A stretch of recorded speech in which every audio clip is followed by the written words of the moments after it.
Bonjour, donc nous allons corriger l'examen d'algèbre de l'année 2022-2023. Alors, premier exercice concernant les espaces vectoriels, soit l'ensemble E qui est égal à x, y, z appartenant à R3, tel que x plus y moins z égale à 0 et x plus y est égal à 0. Donc là, les éléments qui appartiennent à E, ce sont les éléments qui appartiennent à R3 et qui vérifient ces deux conditions en même temps. La somme du premier élément plus le deuxième moins le troisième est égal à 0. Et la deuxième condition, c'est la somme du premier avec le deuxième, c'est égal à 0. Alors cet ensemble, est-ce qu'il vérifie? C'est un sous-espace vectoriel de R3 de dimension 2, un sous-espace vectoriel de R3 de dimension 1. Ce n'est pas un sous-espace vectoriel de R3, c'est un sous-espace vectoriel de R3 de dimension 3. Donc déjà, à première vue, on peut conclure que il s'agit bien d'un sous-espace vectoriel de R3, parce que ici les conditions, vous remarquez que nous avons une somme qui est sous forme d'une combinaison linéaire des éléments x, y et z. Donc la troisième proposition n'est pas juste. Donc reste maintenant à connaître la dimension de ce sous-espace vectoriel. Donc pour déterminer la dimension de E, nous devons d'abord déterminer une famille génératrice de E. Donc nous allons considérer un élément x appartenant à E. Donc si x appartient à E, ça veut dire qu'il vérifie premièrement qu'il est composé de trois éléments et deuxièmement, il vérifie la somme x plus y moins z est égale à 0 et on a x plus y est égal à 0. Donc lorsqu'on veut déterminer une famille génératrice, on essaie au maximum d'écrire le x sous forme d'une combinaison linéaire de certains vecteurs. Autrement dit, nous allons prendre ces conditions-là et on va essayer d'écrire le maximum de variables possibles en fonction d'une même variable ou bien de deux variables. Alors, d'après ces deux conditions, ces deux équations, on peut, si on fait par exemple la première formule moins la deuxième, on aura z est égal à 0. Donc d'après cette écriture, on a z est égal à 0. Si z est égal à 0, ça veut dire que x plus y est égal à 0, donc on l'a déjà dans la deuxième condition. Donc ce qu'on peut faire, c'est d'écrire soit x en fonction de y, soit y en fonction de x. Donc nous avons le choix. Donc là, j'ai écrit y en fonction de x. Donc ça m'a donné y est égal à moins x. Maintenant, je vais revenir à mon vecteur x, qui était au départ x, y, z. Donc il va s'écrire sous la forme, donc x, y, on a dit que c'était égal à moins x, donc nous allons la mettre dans le vecteur, et on a vu que z est égal à 0. Donc finalement, le x, tous les éléments de E, ils s'écrivent sous la forme de x moins x, 0. Donc si je factorise par x, ça nous donne x facteur du vecteur de 1, moins 1, 0. Donc voilà notre famille génératrice. Ce qui veut dire que le vecteur, la famille qui est composée du vecteur 1, moins 1, 0, c'est une famille génératrice de E, et puisqu'il y a un seul vecteur, donc forcément il est libre, ce qui veut dire que c'est une base de E. Et la dimension de E, bien sûr, on sait que la dimension d'un espace, c'est le nombre des vecteurs qui composent la base. Donc ici, on a la base qui est composée d'un seul vecteur, ce qui veut dire que la dimension, c'est égal à 1. Donc la réponse, c'est la deuxième proposition. Donc je vais prendre la couleur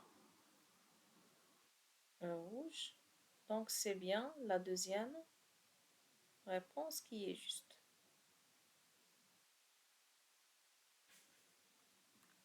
Deuxième question. Soit E un espace vectoriel de dimension 4 et B, c'est la famille E1, E2, E3, E4, c'est une base de E. Donc la question, c'est parmi les familles suivantes, laquelle est une base de E. Donc en regardant ces propositions-là, il y a deux propositions qu'on peut exclure dès le départ. Donc on a, si je prends la troisième, c'est une famille qui est composée de 1, 2, 3, 4, 5. Donc elle est composée de 5 vecteurs, ce qui veut dire qu'elle ne peut pas être une base de E. Pourquoi? Parce que là, d'après l'énoncé, on a E, c'est un espace vectoriel de dimension 4. Ça veut dire que toutes les bases de E doivent contenir exactement 4 vecteurs. Donc, si la famille, elle contient 5 vecteurs, ça veut dire qu'elle ne peut pas être libre. Et si elle contient au-dessous de 4 vecteurs, elle ne peut pas être génératrice, ce qui veut dire qu'elle ne peut pas être une base. Donc, la quatrième proposition, elle est composée de 3 vecteurs, donc ça ne peut pas être une base de E. Donc, reste maintenant entre la première et la deuxième proposition. Donc, nous allons voir maintenant laquelle parmi ces deux, c'est une base de E. Et pour cela, il suffit de voir laquelle elle est libre. Donc, je vais commencer par la première.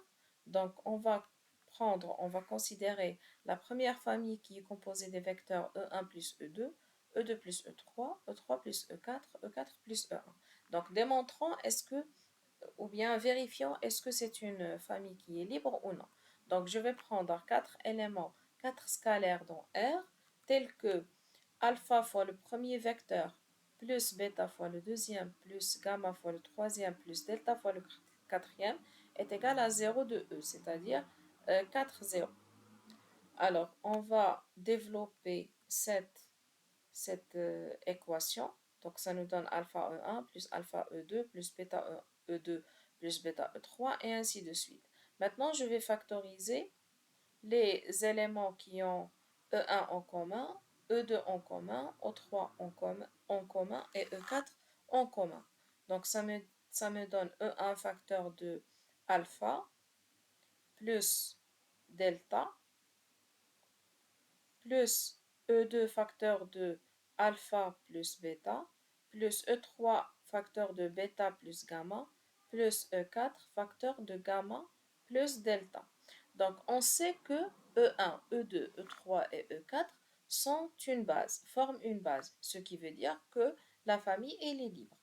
Ce qui veut dire que si on a un élément fois E1 plus un élément fois E2 plus un élément fois E3 plus un quatrième élément fois E4 égale à 0, ça veut dire que ces quatre éléments sont égaux à 0. Donc, ça nous donne le système alpha plus delta 0, alpha plus bêta 0, bêta plus gamma 0, gamma plus delta égale à 0. Alors, ça, c'est un système que on peut résoudre par n'importe quelle méthode qu'on connaît. Donc, bien sûr, ici, nous avons vu pas mal de méthodes pour la résolution des systèmes linéaires. Donc, vous pouvez écrire cette équation, ce système sous forme matricielle et prendre la matrice et voir est-ce que son déterminant est 0 ou non et ainsi de suite. Donc, vous pouvez appliquer la méthode que vous maîtrisez bien. Donc, moi, je vais résoudre ce système par la méthode classique. Donc, je vais écrire delta en fonction de alpha, bêta en fonction de alpha, et je vais les remplacer dans les deux autres. Donc, ça m'a donné delta, c'est moins alpha, bêta, c'est moins alpha. Donc, je vais remplacer bêta par moins alpha, et je vais remplacer delta par moins alpha. Donc, la troisième équation, ça a donné moins alpha plus gamma égale à 0. La quatrième, c'est gamma moins alpha égale à 0. Donc, toujours lorsque vous voulez résoudre un système en écrivant euh, des variables en fonction d'autres variables, il faut toujours les écrire en fonction de la même variable et comme ça, vous n'allez pas vous perdre dans les calculs. Alors, on a ici la troisième équation, ça a donné gamma égale à alpha. La quatrième, ça a donné la même chose, gamma égale à alpha. Donc, vous remarquez que là, on n'a pas trouvé alpha égale à bêta égale à gamma égale à delta égale à 0.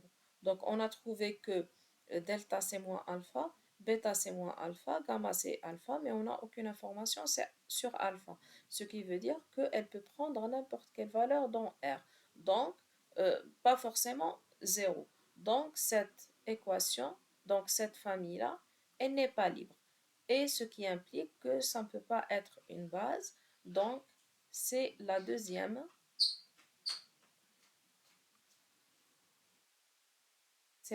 famille qui forme une base de E.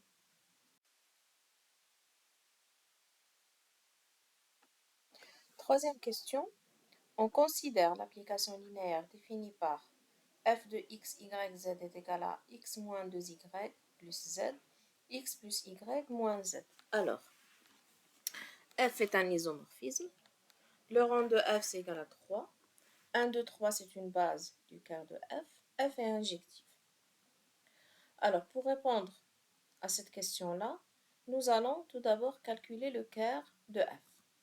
Alors, on va déterminer plus précisément une base du quart de F, parce que c'est à partir de la base du quart de F qu'on peut conclure est-ce qu'elle est injective. On va connaître sa base, on va conclure le rang, et finalement, on peut dire est-ce que c'est un isomorphisme ou non. Donc, je rappelle que un isomorphisme, c'est une application linéaire qui est bijective. Alors, prenons un élément x appartenant au quart de f. Donc, si x, y, z appartient au quart de f, ça veut dire que son image, c'est égal à 0. Donc, ça, c'est la définition du quart. Ce sont les éléments tels que leur image est égale à 0. Donc, ça veut dire que f de x, c'est égal à 0. Donc, ici, vous remarquez que f, elle est de R3 vers R2. Donc, l'image, elle est égale à 0, 0. Alors, remplaçons f de x, c'est-à-dire f de x, y, z, c'est égal à ce vecteur-là. Si on dit que ce vecteur, c'est égal à 0, ça veut dire que chaque élément de ce vecteur, c'est égal à 0. Donc, x moins 2y plus z est égal à 0. Et x plus y moins z est égal à 0. Donc, essayons de déterminer soit les valeurs de x, y, z, soit on va écrire deux variables en fonction d'une seule, ou bien on va essayer d'écrire le maximum de variables possibles en fonction de la même variable. Alors, si on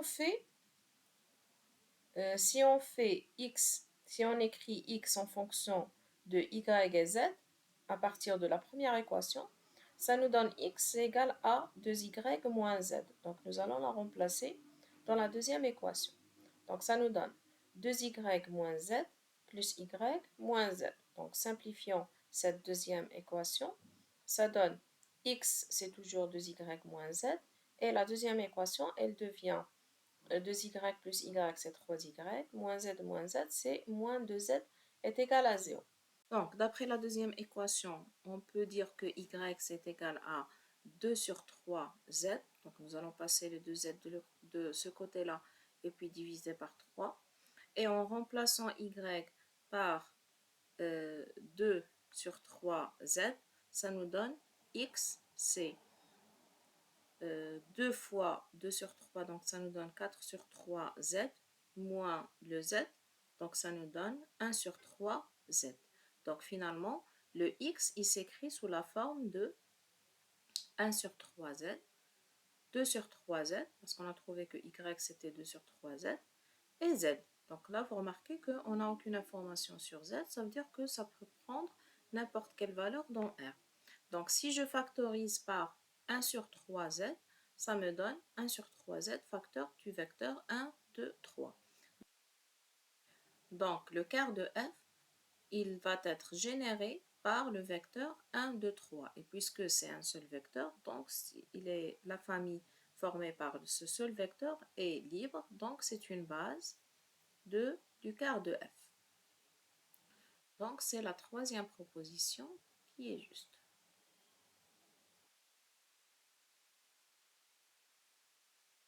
Quatrième question, considérons la matrice A, c'est égal à 2, 1, 1, 1. L'inverse de A est. Donc là, nous avons quatre propositions pour l'inverse. Donc pour répondre à cette question, on peut procéder de deux manières. Soit on va calculer l'inverse, on va faire comme si on ne connaissait pas, on n'a pas ces propositions, on va calculer l'inverse et voir est-ce qu'il figure parmi les propositions ou non. Soit on va multiplier le A par chacune de ces inverses et voir laquelle elle va donner le produit égal à la matrice identité. Donc ici, nous allons calculer l'inverse de A. Donc nous avons vu trois méthodes pour calculer l'inverse d'une matrice. Donc vous pouvez revenir à la vidéo sur le calcul de l'inverse de la matrice. Donc ici, je vais utiliser la formule du déterminant. Donc on sait que la matrice inverse d'une matrice, elle est donnée par 1 sur déterminant de A comme matrice de A transposée. Donc premièrement, je vais calculer le déterminant. Donc déjà, il faut vérifier est-ce que c'est une matrice inversible ou non. Donc le déterminant de A, c'est le déterminant de cette matrice, c'est une matrice d'ordre 2. Donc le calcul, il est immédiat. Donc ça nous donne 2 moins 1, donc c'est égal à 1. Donc c'est une matrice qui est inversible. Et maintenant, on peut calculer son inverse. Donc A moins 1, c'est 1 sur déterminant, donc c'est égal à 1, fois la comatrice de A transposée. Je rappelle comment on calcule la comatrice d'une matrice. Donc on commence par les signes, on commence par attribuer les signes, on commence par le signe positif et on alterne d'une position à une autre. Alors si on est à cet élément-là, on revient à notre matrice initiale et on va supprimer la première ligne et la première colonne. Donc si je veux cet élément qui se trouve sur la première ligne et la première colonne, donc je vais les supprimer de A et je vais prendre l'élément qui va rester. Dans notre cas, c'est 1. Pour cet élément-là, ça se trouve dans la première ligne, première colonne. Donc je vais supprimer la première ligne et première colonne de A. Donc il me reste l'élément 1. Pour celui-là, deuxième ligne, première colonne, je supprime la deuxième ligne et la première colonne. Ce qui me reste, c'est le 1. Et pour le dernier, deuxième ligne, deuxième colonne, je supprime la deuxième ligne et la deuxième colonne de A et je garde l'élément 2. Donc nous, on a besoin de la transposer. Donc je rappelle que la transposée, c'est les lignes qui deviennent des colonnes. Donc la ligne 1 moins 1, elle prend la position de la première colonne 1 moins 1. Moins 1, 2, ça devient la deuxième colonne, moins 1, 2. Donc voilà notre matrice inverse. Donc dans les propositions que nous avons là, c'est la première.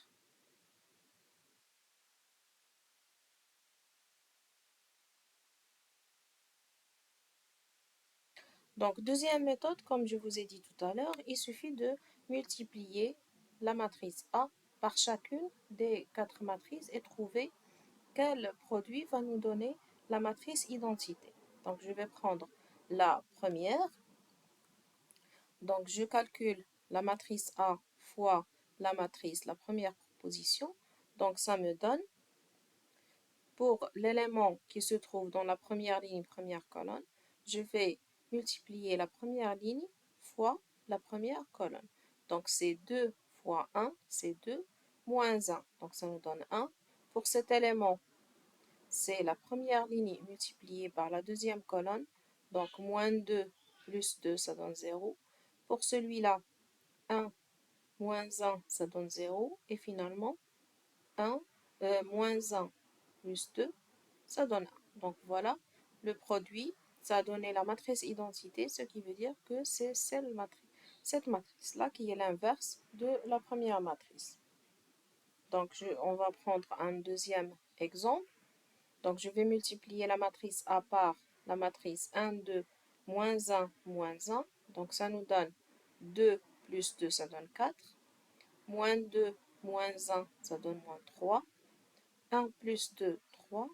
Et moins 1, ça donne moins 2. Donc, vous remarquez qu'on n'a pas trouvé la matrice identité. Cinquième question, soit les deux matrices données par, donc nous avons deux matrices A et B, le produit de A et B est égal à. Alors, premièrement, est-ce que le produit est possible ou non? Nous allons comparer le nombre de colonnes de la première matrice avec le nombre de lignes de la deuxième matrice. Il faut que ça soit le même. Si ce n'est pas le cas, ça veut dire qu'on n'a pas le droit de faire le produit de ces deux matrices. Alors, A, elle contient 3 colonnes, B, elle contient 3 lignes, donc on peut calculer le produit de A et de B. En ce qui concerne la matrice résultat, je rappelle que la matrice résultat de A fois B, elle va avoir le nombre de lignes de A et le nombre de colonnes de B. Donc dans notre cas, ce sera une matrice qui va contenir 2 lignes, une seule colonne. Donc vous remarquez que parmi les propositions, il n'y a que celle-ci qui contient 2 lignes et une seule colonne. Donc c'est bien notre matrice sans passer par les calculs. Mais nous, on va calculer quand même ce produit-là pour s'assurer qu'il s'agit bien de cette matrice.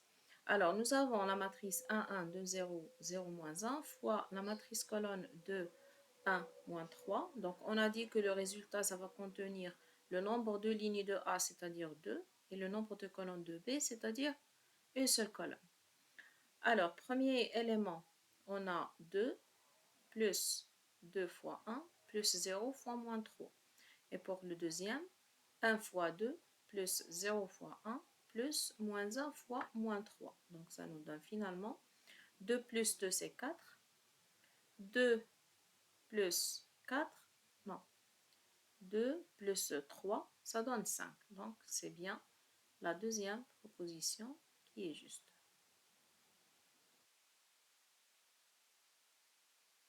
Sixième question, considérons la matrice A. 3, 1, 1, 3, 0, 2, moins 6, moins 4, moins 2. Son déterminant delta vaut. Alors, on va calculer le déterminant. Donc, on peut développer par n'importe quelle ligne, n'importe quelle colonne. Donc, moi, je vais choisir la deuxième ligne parce qu'elle contient un 0 et ça va réduire un petit peu les calculs. Donc, ça me donne, pour le signe, on a toujours le signe positif pour le premier élément et pour les autres, on alterne. Donc, nous avons plus, moins. Donc, le 1, on va lui associer le signe négatif. Donc, moins 1 multiplié par, donc je vais supprimer la ligne 2 et la première colonne. Les éléments qui vont rester, c'est 3, 2, moins 6, moins 2. Plus 0, moins 4. Donc, ça donne plus 4 multiplié par, donc je vais supprimer la deuxième ligne et la troisième colonne. Les éléments qui restent sont 3, 1, 3, 2. Donc, on va calculer chacun de ces déterminants. Donc là, on a moins 1 fois moins 6 plus 12 plus 4 fois 6 moins 3. Donc, c'est moins 6 plus 4 fois 3, ça donne 12. Donc, le résultat, c'est égal à 6.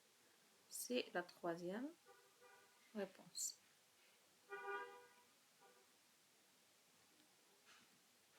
Septième question, soit la matrice A qui est égale à 3, 1, 1, 3, 0, 2, moins 6, moins 4, moins 2, en effectuant les opérations élémentaires suivantes sur les lignes de A.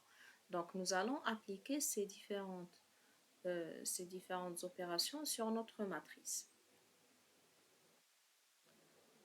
Alors, la matrice A, commençons par la première opération, c'est la ligne 2. Elle va prendre la ligne 3 moins la ligne 2. Donc, ligne 2, la ligne 1, c'est la même, c'est 3, 3 moins 6. Pour la ligne 2, c'est la ligne 3 moins ligne 2. Donc, 1 moins 1, ça donne 0. 2 moins 0, ça donne 2. Moins 2 plus 4, ça donne 2. Et la troisième ligne ne change pas. L'opération suivante, ligne 3, elle devient ligne 1 moins 3 fois ligne 3. Donc, ligne 3 qu'on va changer. Les deux premières ne vont pas changer de valeur. Donc, c'est la ligne 1 moins 3 fois la ligne 3. Donc, je vais écrire ça avec une autre couleur.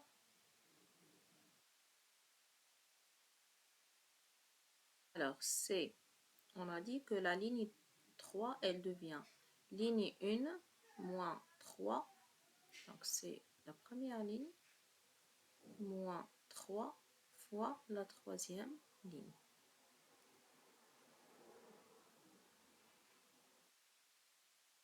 Et le résultat, on va le mettre dans la troisième ligne. Donc, c'est 3 moins 3, ça donne 0. 3 moins 6, ça donne moins 3. Moins 6 plus 6, ça donne 0. Maintenant, la ligne 3, elle devient 3 fois la ligne 2 plus 2 fois ligne 3. Alors, le résultat, on va le mettre dans la troisième ligne. Donc, c'est la troisième ligne qui va changer. 3 fois 0 moins 3 fois 0 moins plus 2 fois 0, c'est 0. 2 fois 3, c'est 6. Moins 6, ça donne 0. Et là, on a 6. Moins 0, ça donne 6. Donc, vous remarquez que la matrice que nous avons obtenue en fin de compte, c'est une matrice qui est triangulaire supérieure. Donc, A est équivalente est une matrice triangulaire supérieure. Oui, c'est le cas. Le rang de A est égal à 2. Non. Pourquoi? Parce que là, on remarque que les trois lignes ne sont pas nulles. Donc, on dit qu'une ligne est nulle lorsque tous les éléments de cette ligne-là sont égaux à 0. Donc, vous remarquez que la dernière ligne, on a le troisième élément, il est non nul. Donc, son rang, c'est égal à 3. A est une matrice non inversible. Non, ce n'est pas le cas parce que, si vous remarquez, il s'agit bien de la même matrice que tout à l'heure. Quand on a trouvé le déterminant, c'était différent de 0. Donc, elle est bien inversible. Question 8. Considérons le système linéaire AX égale à B où A, donc vous remarquez qu'il s'agit toujours de la même matrice A, X, X, Y, Z, et B, c'est 1, 1, 0. La solution de ce système est donnée par. On peut répondre à cette question-là de deux manières. Soit on résout notre système AX égale à B par l'une des méthodes qu'on connaît déjà, ou bien on peut simplement remplacer X, Y, Z par ces différentes valeurs et voir est-ce que lequel parmi ces quatre vecteurs va nous donner, si on le multiplie par A, va nous donner le vecteur B. Donc ici, nous allons utiliser le résultat que nous avons déjà vu tout à l'heure. Donc nous avons appliqué ces trois opérations et on est arrivé à une matrice triangulaire supérieure. Donc je vais appliquer ces mêmes opérations, mais cette fois-ci sur le vecteur B. Donc si lorsqu'on a appliqué les trois opérations, on a obtenu A est équivalente à cette matrice, je vais appliquer ces mêmes opérations sur le B. Donc, première opération, ligne 3 moins ligne 2, donc 0 moins 1, donc ça me donne ligne 2 qui devient moins 1. La deuxième opération, ligne 3 qui devient ligne 1 moins 3, ligne 3. Donc, ligne 1, c'est 1, moins 0, donc ça reste, donc ça prend, la ligne 3, elle prend la valeur 1. Et troisième opération, ligne 3, elle devient 3 ligne 2 plus 2 ligne 3. Donc, 3 ligne 2, c'est moins 3, plus 2, ça donne moins 1. Donc, on va la mettre dans la troisième ligne.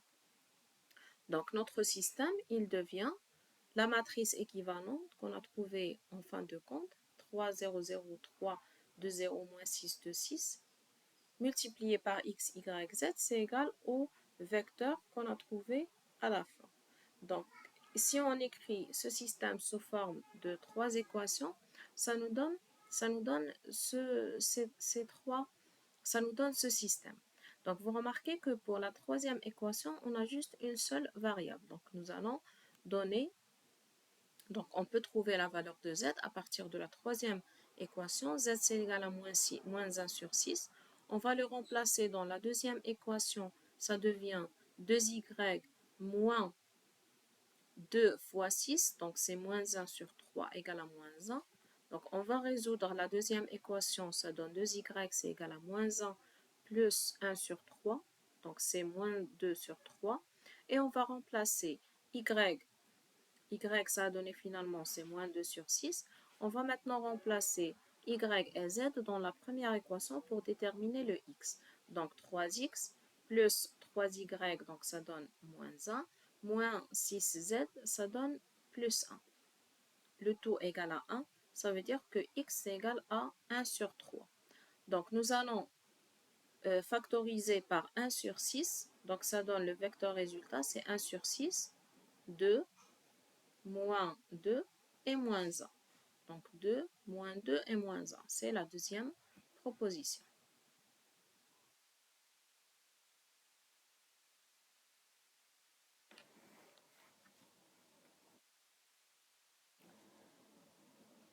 Neuvième question.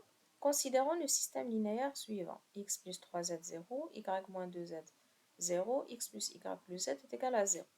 Alors, le système vérifie. La matrice associée au système est inversible. C'est un système de Cramer. L'ensemble des solutions est donné par S égale à 0. Et l'ensemble des solutions est donné par S, c'est le vecteur moins 3z, 2z. C'est l'ensemble plutôt des vecteurs moins 3z, 2z, z avec z appartenant à R. Alors, nous allons tout d'abord extraire la matrice associée à ce système. Donc, à partir de ces trois équations, on a la matrice 1, 0, 1, 0, 1, 1, 3, moins 2, 1, fois x, y, z égale à 0, 0, 0. Alors, déterminons le delta, c'est-à-dire le déterminant de la matrice.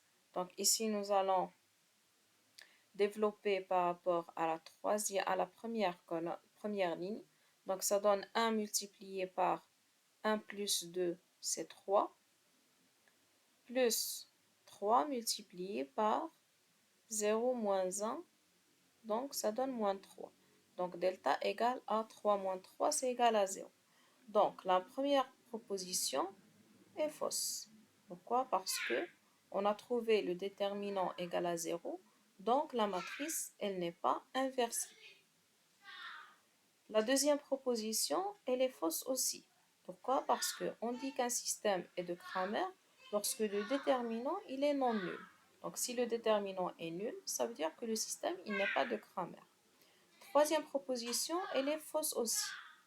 Pourquoi? Lorsqu'on a un système linéaire, nous avons trois cas possibles. Soit le système, il admet une solution unique, et dans ce cas-là, la matrice, elle est inversible. La matrice associée au système est inversible. Si la matrice, elle n'est pas inversible, alors dans ce cas-là, on a deux cas. Soit le système n'admet aucune solution, soit admet une infinité. Donc ici, si la matrice, elle n'est pas inversible, ça veut dire que on ne peut pas avoir une seule solution. Donc soit on a une infinité de solutions, soit on n'a pas de solution. Donc nous allons maintenant déterminer, donc déjà là, puisqu'il n'y a que 4 propositions, donc forcément c'est la quatrième qui est juste. Mais nous allons s'assurer quand même, nous allons déterminer cet ensemble-là. Donc nous allons appliquer la méthode de Gauss. Alors, on prend ici la matrice A avec le vecteur B. Première opération, on va faire la troisième ligne moins la première. Ça nous donne, troisième ligne, elle devient 1 moins 1, c'est 0. 1 moins 0, c'est 1. 1 moins 3, c'est moins 2. Donc là, pour la première colonne, c'est bon. On a les deux zéros qui ont apparu. Maintenant, pour cet élément-là, pour avoir un 0 ici, nous allons faire la troisième ligne moins la deuxième ligne. Donc, ligne 3 moins ligne 2. Donc, ligne 3, elle devient 1 moins 1, 0, moins 2 plus 2, 0. Et là, de ce côté, vous remarquez que ça n'a pas changé de valeur parce que dès le départ, c'était des zéros. Donc, si on applique n'importe quelle opération entre les lignes, on va trouver toujours la valeur 0. Donc, notre système, il devient x plus 3z, c'est 0, y moins 2z, 0, et 0 égale à 0. Donc, on est dans le cas d'un système qui admet une infinité de solutions. Donc, nous allons exprimer x en fonction de z et y en fonction de z. Donc, ça donne x, c'est égal à moins 3z, y, c'est égal à 2z. Donc, l'ensemble des solutions est donné par les vecteurs qui s'écrivent sous la forme de moins 3z, 2z et z. Donc, c'est bien la proposition qu'ils ont donnée. Dixième et dernière question, soit l'application linéaire f définie par f de x, y, c'est x moins 2y, x plus y, x plus y. La matrice associée à f par rapport aux bases canoniques de R2 et R3 est donnée par. Alors, posons d'abord les bases canoniques de R2. Donc, la base canonique de R2, je rappelle que c'est E1 égale à 1, 0 et 0, 1.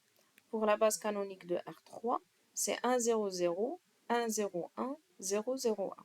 Donc, nous, on veut la matrice associée à F par rapport aux bases B, B'.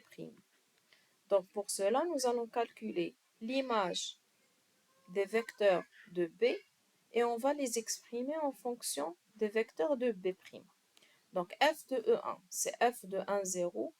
Nous allons remplacer ici x par 1, y par 0. Donc, ça va donner 1, 1, 1. Donc, puisqu'il s'agit d'une base canonique, donc ça sera 1 fois E1' plus E2' plus E3'. Pour E2, c'est f de 0, 1. Donc, on remplace x par 0, y par 1. Donc, ça donne moins 2, 1, 1. Donc, c'est moins 2 E1' plus E2' plus E3'. Donc, ce qui donne finalement notre matrice. Donc, je rappelle que on exprime f de E1, f de E1, f de E2 en fonction de la base B'. Donc, c'est 1, 1, 1, moins 2, 1, moins 2, 1, 1. Donc là, vous remarquez que nous avons pris les coordonnées. Pourquoi? Parce qu'il s'agit de la base canonique. S'il s'agissait d'une autre base, alors dans ce cas-là, il y a tout un calcul à faire. Il faut exprimer ce vecteur en fonction de cette autre base pour déterminer ses éléments.